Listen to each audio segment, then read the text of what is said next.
The War of the Fourth Coalition, October 1806 to June 1807, was a major conflict during the Napoleonic Wars, 1803 to 1815. The Fourth Coalition consisted of Russia, Prussia, Saxony, Sweden, and the United Kingdom, against the First French Empire, the Confederation of the Rhine, Polish rebels, and Spain. The war resulted in a French victory, solidified by the treaties of Tilsit.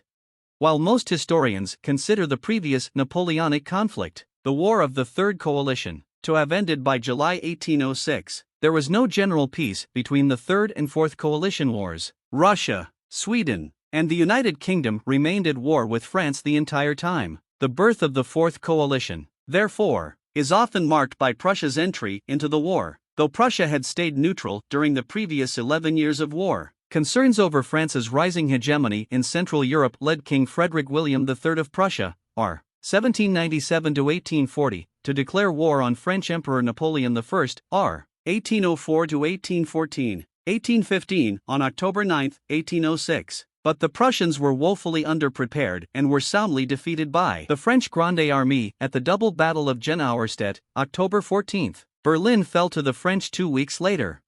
After Prussia's defeat, Saxony switched sides and joined the Confederation of the Rhine, a league of German states under Napoleon's protection. In December 1806, the Grande Armée crossed the Vistula River and engaged the Russian army in a bitter campaign that culminated in the inconclusive Battle of Eylau, 7–8 February 1807, with neither side winning much of an advantage. The French and Russian armies withdrew into winter quarters only to clash again 4 months later at the Battle of Friedland, June 14, 1807. This time, the Russians were decisively defeated. On June 25, Napoleon met with Tsar Alexander I of Russia, r. 1801–1825, on a raft in the middle of the Niemen River. The resulting treaties of Tilsit ended the War of the Fourth Coalition, resulting in a Franco-Russian alliance and the reduction of Prussia to a second-rate power. The end of the war saw Napoleon at the height of his power, master of most of Western and Central Europe.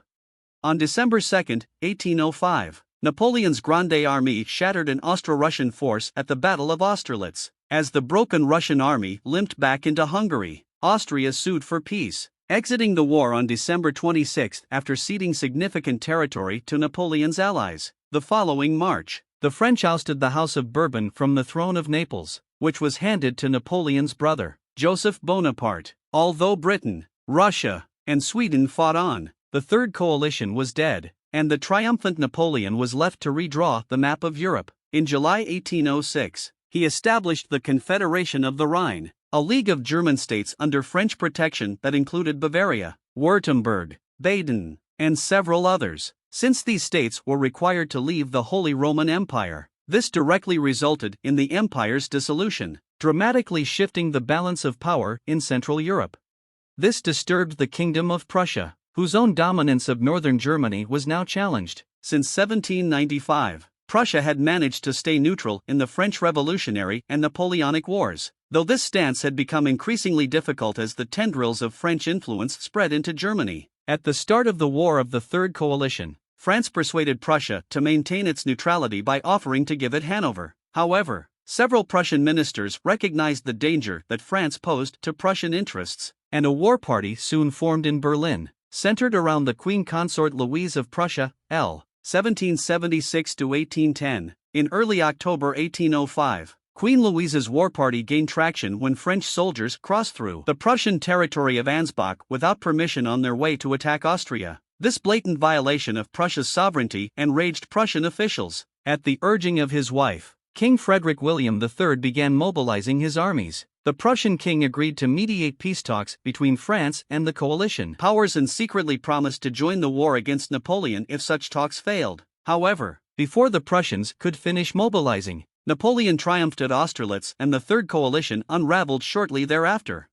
Napoleon attempted to assuage Prussian concerns over his new Confederation of the Rhine by giving his blessing for the creation of a Prussian-dominated North German Confederation as a counterbalance. But any trust the Prussians had in Napoleon was dashed when the French emperor offered to cede Hanover to King George III of Great Britain, utterly disregarding the neutrality deal he had previously made with Prussia. Tensions worsened in August 1806, when Napoleon ordered the arrest and summary execution of Johann Philipp Palm, a German nationalist and bookseller who published anti-Napoleonic pamphlets that denounced the French occupation of German lands. Palm's execution sparked outrage across the German-speaking world. In Berlin, Prussian officers went so far as to provocatively sharpen their sabers on the steps of the French embassy.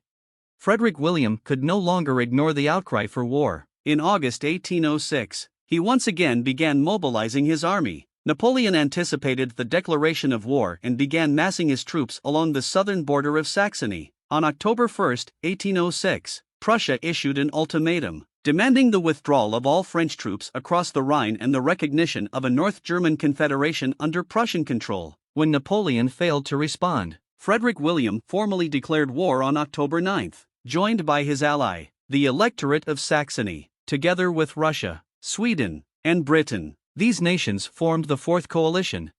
Prussian Campaign. On October 8, 1806, a day before the official declaration of war, Napoleon's Grande Armée crossed over into Saxony. Guided by the cavalry reserve under Marshal Joachim Murat, the French army moved in a massive battalion square formation, advancing in 3 parallel columns, with 160,000 soldiers and 32,000 cavalry. The Grande Armée of 1806 was perhaps the most integrated and best-trained force that Napoleon ever commanded. Its soldiers hardened veterans who had been tempered on the battlefields of Ulm and Austerlitz. Chandler, 454. The Prussian soldiers, by contrast, were largely inexperienced, and even the commanders had not seen a battle in over a decade. Whereas the French Grande Armée was the most modern and efficient fighting force in Europe, the Prussian army had not been updated since the days of Frederick the Great.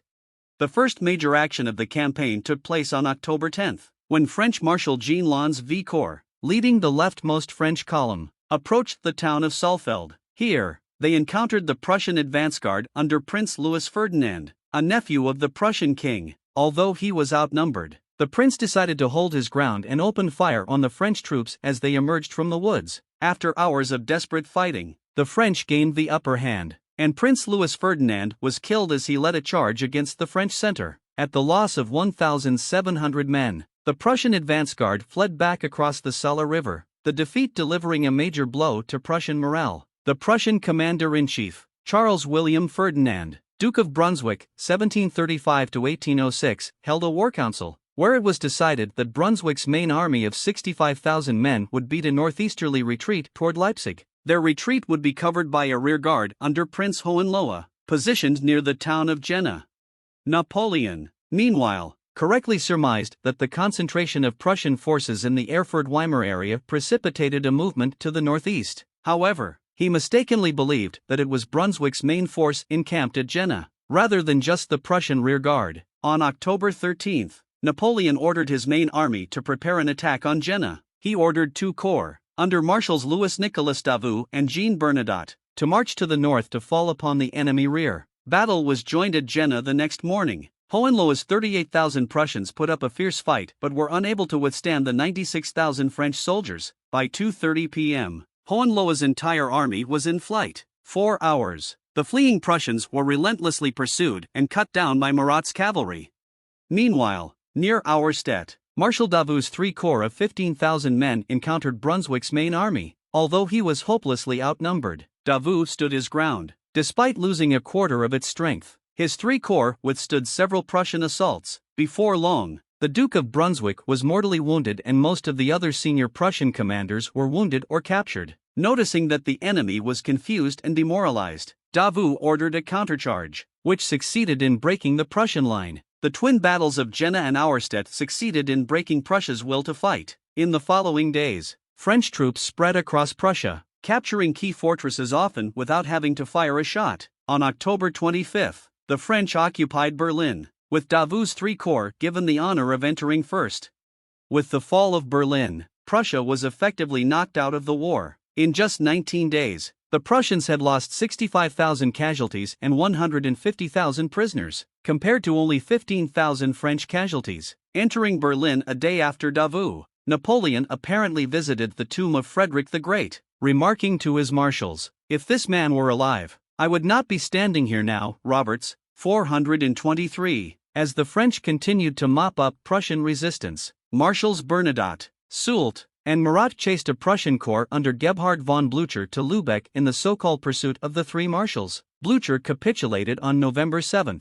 As the city of Lübeck fell victim to pillaging, Marshal Bernadotte did his best to limit the excesses of the plundering and even allowed a surrendered detachment of 1,600 Swedish soldiers to return home. The Swedes would not forget the leniency shown by Bernadotte, which became a major factor in their later decision to elect him their crown prince. Polish campaign, refusing to surrender. King Frederick William and his court fled for the safety of Königsberg in East Prussia, modern Kaliningrad, Russia, to link with the approaching Russian army. Before he left Germany to pursue, Napoleon issued the Berlin Decree on November 21, 1806. This decree instituted a large-scale embargo of British goods in all territories that were either administered by or allied to the French Empire. This embargo would soon be known as the Continental System. On December 11, Napoleon reached an agreement with the electorate of Saxony, whereby Saxony left the Fourth Coalition and joined Napoleon's Confederation of the Rhine and, in return, was elevated to the rank of kingdom.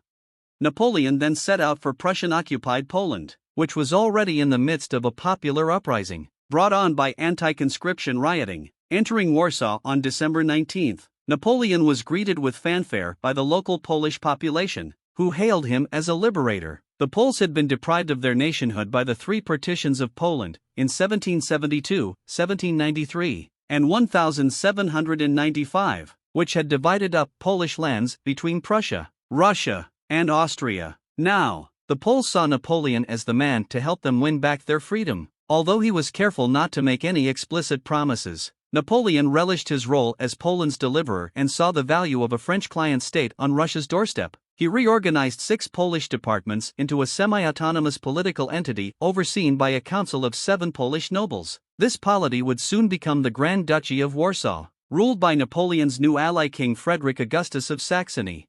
Napoleon next turned his attention toward the Russian army under Count Mikhail Kamensky, which had pulled back to Pultusk, north of Warsaw, with the goal of defeating Kamensky's army before pushing on to capture the temporary Prussian capital of Königsberg. Napoleon ordered the Grande Armée across the Vistula River. Fighting began on December 23, when Davout's corps launched a successful night attack on 15,000 Russians who were guarding a crossing over the River Kra at Zarnowo. Davout seized the crossing for the price of 1,400 casualties on each side. On December 26, the French and Russians clashed in the battles of Pultusk and Galliman. Despite heavy casualties, neither battle proved decisive. With the rapid onset of winter, both armies then settled into winter quarters. Having incurred the wrath of the Tsar with his inactivity, Kamensky was pressured into resigning. He was replaced as commander-in-chief by the German-born Count Levin August von Bennigsen. Napoleon, meanwhile, returned to Warsaw as his men wintered along the Vistula. By early January 1807, supplies were running dangerously low, causing French Marshal Michel Ney to strike north, hoping to seize a supply depot. But Ney would find more than just provisions when he stumbled upon the entire Russian army. Bennigsen had ordered a secret westward march, hoping to launch a surprise attack on Napoleon. Ney informed Napoleon, who moved his army out of winter quarters. After a series of maneuvers, the French and Russian armies met at the town of Prusakilo on 7 to 8 February 1807. Scholars are still uncertain whether Napoleon meant to fight at Eylau. One French officer, Baron Marbot, asserts that French troops had gone into Eylau to procure shelter for the night when they encountered a Russian patrol. Light skirmishing soon turned into a full-blown battle as both armies poured more soldiers into the town. By nightfall, Eylau itself remained in French hands as the Russians drew up on the eastern heights.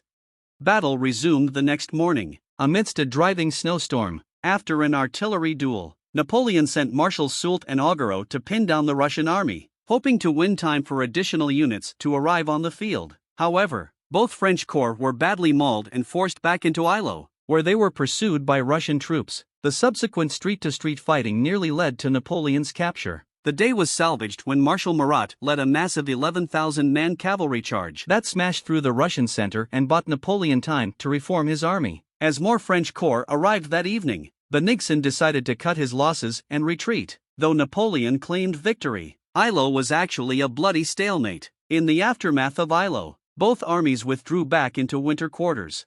On June 25, 1807, Napoleon met with Tsar Alexander I of Russia on a raft in the middle of the Niemen. The two emperors got on well and discussed terms not only for peace but for a Franco-Russian alliance. Such an agreement was formalized with the First Treaty of Tilsit on July 7. Russia entered an alliance with France and pledged to join the continental system. In return, Napoleon gave his blessing for a Russian invasion and occupation of Finland, then held by Sweden. This effectively divided continental Europe into French and Russian spheres of influence. The Second Treaty of Tilsit, signed with Prussia on July 9, was significantly harsher. Prussia lost nearly half of its pre-war territory, was forced to limit its army to only 42,000 soldiers, and had to pay a hefty war indemnity. Out of Prussia's surrendered German territories, Napoleon established a new client state, the Kingdom of Westphalia, whose throne he gave to his youngest brother Jerome. Prussia's Polish lands were added to the Duchy of Warsaw.